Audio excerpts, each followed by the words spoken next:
Assalamualaikum warahmatullahi wabarakatuh.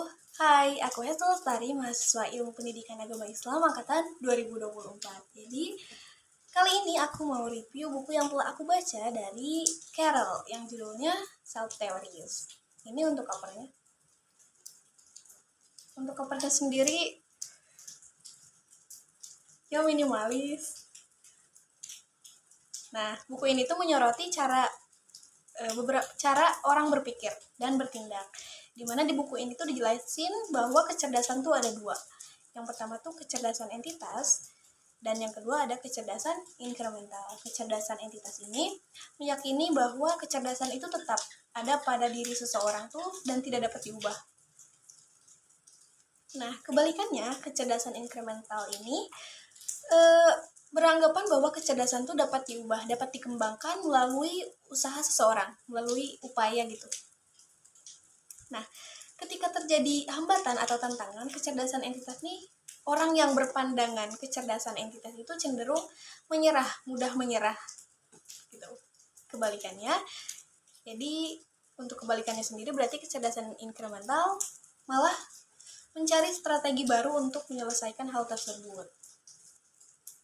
Kemudian kecerdasan entitasnya cenderung takut gitu akan kegagalan.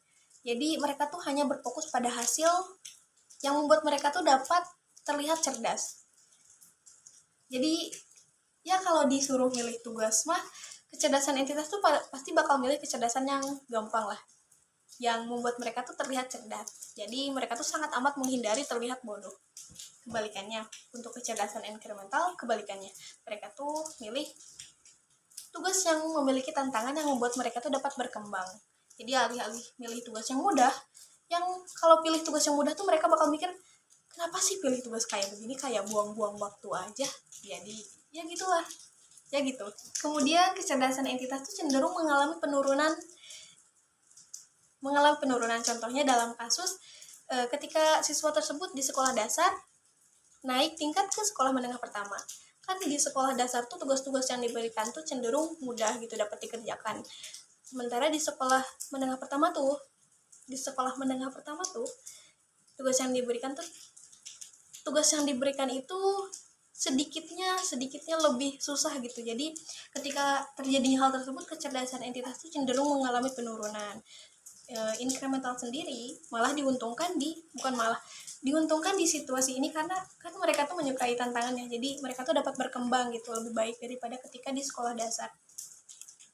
Nah, di salah satu buku ini pula disebutkan bahwa perempuan tuh memang kebanyakan memiliki pandang kecerdasan entitas. Untuk saya sendiri pun setelah membaca buku ini baru menyadari gitu kalau saya juga demikian.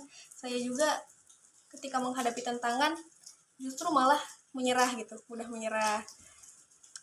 Ya gitu. Kemudian di buku ini tuh ada sudut pandang mengenai first impression tiap-tiap kecerdasan, di mana kecerdasan entitas tuh ketika bertemu kenal dengan seseorang mereka tuh cenderung cepat melabeli, cepat menghakimi gitu. Kalau inkremental sendiri bukan tidak sih, tapi melihat dari sudut pandang lain. Contoh lah, misal ada seseorang tuh ngambil makan, ini tuh berdasar buku ya, ngambil makan dan ngambil makan lagi gitu. Nah, kecerdasan entitas tuh bakal mikir, si orang ini tuh rakus gitu.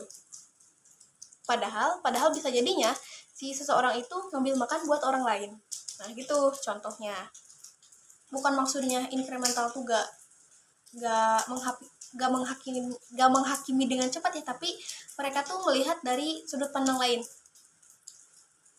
gitu. Atau misal ketika di salah satu buku juga ya, ketika dua orang mahasiswa, misalnya yang satu tuh inisial A, yang satu B, mereka tuh mengerjakan tugas. Nah, si A tuh unggul dalam tugas ini, si B belum tahu. Nah, orang-orang tuh yang memiliki kecerdasan entitas bakal mikir si A juga bakal unggul di tugas yang lainnya, padahal bisa jadi si B tuh unggul. Nah, orang dengan kecerdasan inkremental bakal mikir yang dapat unggul di kecerdasan lainnya tuh si B. Kalau si A mikir si A lagi. Kalau kecerdasan entitas bakal mikir si A lagi yang dapat unggul gitu. Ya, kurang lebihnya demikian.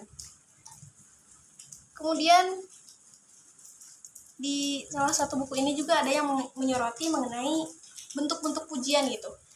Jadi ketika seseorang memberikan pujian tuh sebenarnya ada beberapa gitu, contoh pujian yang selayaknya diberikan. Dimana pujian tuh ada 3 sih, ada 2, bisa disebut 2. Jadi yang pertama tuh ada ada pujian yang berorientasi pada hasil atau pada individu. Yang kedua tuh pada upaya atau strategi. Dimana kan kita tuh memberikan pujian, misalnya kepada anak kecil. Anak kecil tuh kan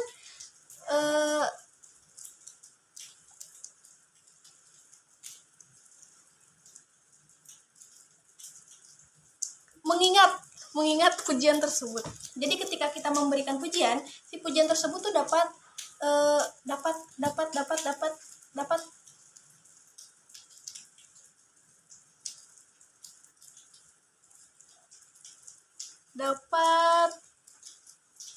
tertanam dalam diri mereka. Jadi ketika misal kita memberikan pujian yang berorientasi pada hasil, misal, oh kamu pintar, jadi karena itu mereka tuh menghindari hal-hal yang membuat mereka bodoh.